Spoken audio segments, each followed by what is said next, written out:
உன்னை அறிந்தால் உன்னை அறிந்தால் உலகத்தில் போராடலாம்.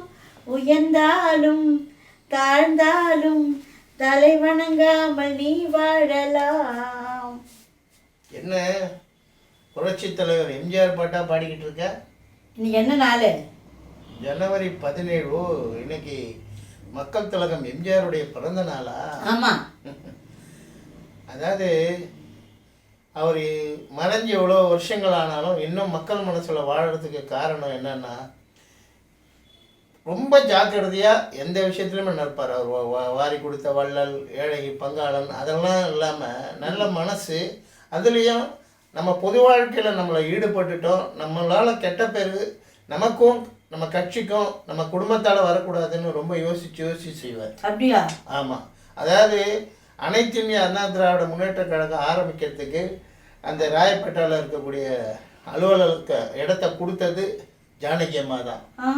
ஆனால் கடைசி வரைக்கும் அவங்கள அவர் இருந்த வரைக்கும் உறுப்பினராகவே ஆக்கலை. அப்போ அந்த முதலமைச்சர் அவர் இறந்த பிறகு அவங்களுக்கு அவர்களுடைய கட்சிக்காரங்கெல்லாம் சேர்ந்து பண்ணாங்க. அவர் இருக்க வரைக்கும் கட்சியில் சேர்க்கல. ஏன்னா நம்ம தான் ஒரு கட்சியை உருவாக்குறோம், நம்மளை நம்பி தொண்டர்கள் இருக்காங்க, அதில் தன்னுடைய மனைவி தலையிடக்கூடாது அப்படின்னு நினச்சா. அதை விட முக்கியமானது அவங்க அண்ணன் எம்ஜி சக்கரபாணின்னா அவருக்கு ரொம்ப உயிர். அதாவது தட்ட மாட்டார். ஆனால் அவர் எம்ஜி சக்கரபாணி கூட கட்சியில் ஒரு பொதுக்குழு உறுப்பினராகவோ செயற்குழு உறுப்பினராகவோ தன்னை கட்சியில் இணைச்சிக்கணும் அப்படின்னு சொல்லிட்டு அண்ணா இதழ்னு ஒரு பத்திரிக்கை இருக்குது, அண்ணா பத்திரிக்கை, தின இதழ். அந்த பத்திரிக்கை ஆசிரியர்கிட்ட சொல்லி, பொறுப்பாசிரியர்கிட்ட சொல்லி எம்ஜிஆர் கிட்ட சொல்லுங்க, தயக்கம் தம்பிக்கிட்ட கேளுங்க அப்படின்னு. அதுவும் மந்திரி பதவியெல்லாம் கேட்கல, ஒரு செயற்குழு உறுப்பினரோ பொதுக்குழு உறுப்பினரோ தன்னை கட்சியில் சேர்க்கணும்னு சொன்னதுக்கு சேர்க்கவே இல்லை. ஏன்னா ஒரு கட்சி அண்ணன் தம்பி பொண்டாட்டி குடும்பமே சேர்ந்து கட்சி நடத்துறாங்க, அப்படி ஒரு பேர் வரக்கூடாதுன்னு ரொம்ப ஜாக்கிரதையாக இருந்தார்.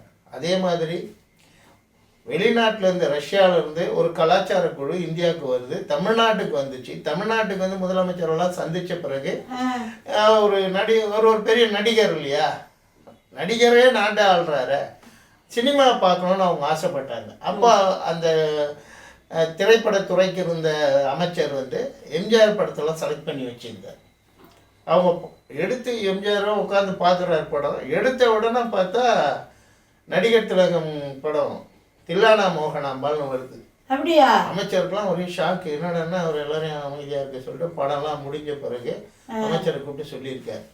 அதாவது வந்துக்கிறவங்க ஒரு கலாச்சார குழு தமிழ்நாட்டுடைய கலாச்சாரத்தையும் பண்பாடையும் சொல்லணும்னா அது தில்லானா மோகனாம்பாள் படம் தான், தம்பி கணேசன் நடித்த படம் தான் கரெக்டான படம் அப்படின்னு. அதாவது இவர் நினைச்சா முதலமைச்சர் வந்தவங்க ஏதாவது ஒன்று பார்க்கட்டும், தம்பட்டை அடிக்கணும்னு நினைக்க, அதை ஒரு மக்களும் நாடும் நாட்டுடைய மக்களுடைய கலாச்சாரம் வெளிநாட்டிலேருந்து வந்தவங்களுக்கு புரியணுன்றதுக்காக அந்த படத்தை போட வச்சார்.